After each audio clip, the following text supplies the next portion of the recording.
I'm testing out today for the very first time this really cool press for burgers. I love smash burgers. I love using them on my griddle. This thing is cast iron, super solid. I love that there's a rubber handle on it, so that makes it really comfortable to hold, and it's also not going to transfer the heat, which I also love. Now, I've got my little balls of patty burger ready here.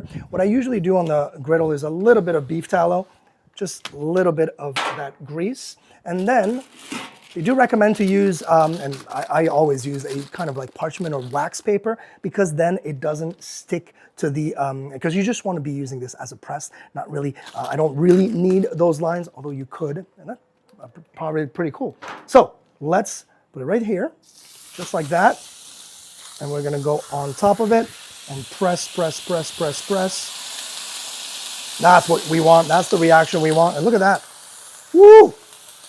Nice. All right, I'm going to do the other one real quick. Press, press, press, press, press. Ooh, it's hot. Love it. I'm going to wait for the next ones, but look at this. This is going to be a thin smash burger. You're getting that Maillard reaction going on. And yeah, even through the thing, of course, that makes sense. You're getting those little grooves, which I think is pretty cool. Yeah. Perfect to use, very easy to clean, obviously. Just keep it treated and you are good to go. It's gonna be delicious.